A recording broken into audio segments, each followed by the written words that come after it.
Cada día hablamos, nos comunicamos, nos expresamos oralmente en conversaciones y charlas que surgen de manera espontánea. Cuando realizamos un acto de comunicación, la primera opción lingüística que tenemos es elegir entre la lengua escrita y la lengua oral. La lengua oral se adquiere de manera espontánea en los primeros años de vida. Por contra, la lengua escrita necesita un proceso de aprendizaje que hoy en día se hace en las escuelas.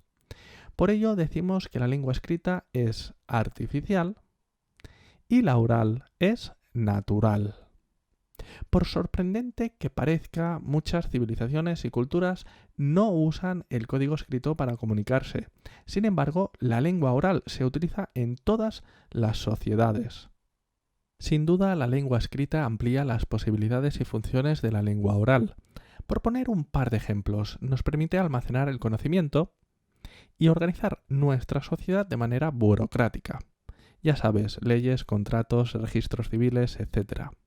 Esto sería inviable sin el código escrito. Pese a la importancia del código escrito, la primacía y la importancia de la lengua oral, fundamento de la vida social, es indudable. Pensemos, por ejemplo, en la escuela. Aunque los conocimientos aparecen organizados en torno a la lengua escrita, el uso de la lengua oral está incluso más presente aún, convirtiéndose así en imprescindible para el proceso educativo. Importante. Las diferencias entre la lengua oral y la lengua escrita son de dos tipos: contextuales y textuales. Ahora puedes pausar el vídeo durante unos minutos y observar la siguiente lista de rasgos distintivos entre la lengua oral y la lengua escrita para entender a lo que me refiero.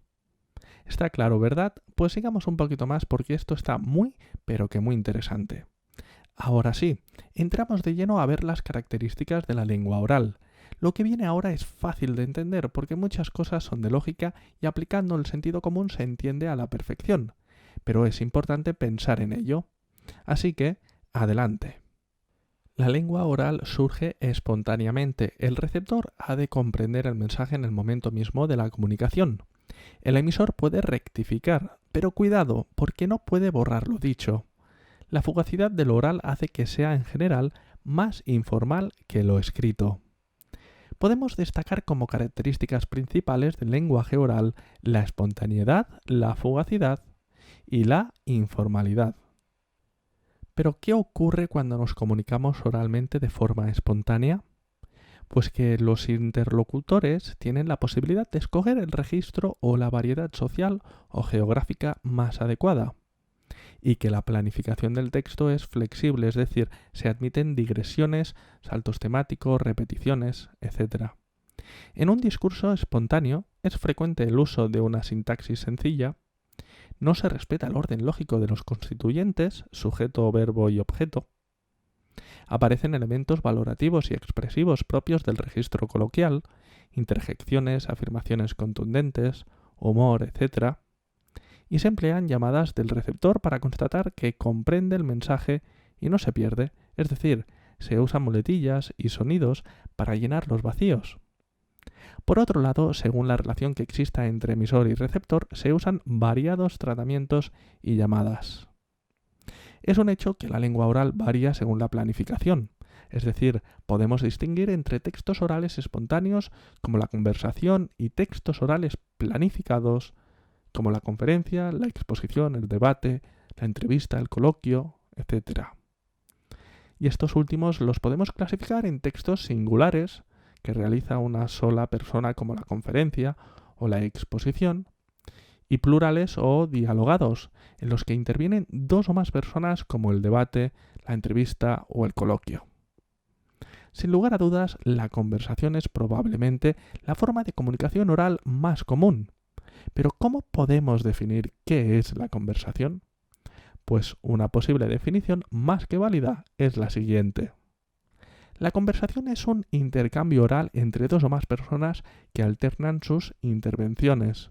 Al tratarse de una comunicación no planificada, en ella aparecen varios puntos de vista que van construyendo el texto a través de los turnos de palabra y el desarrollo del tema.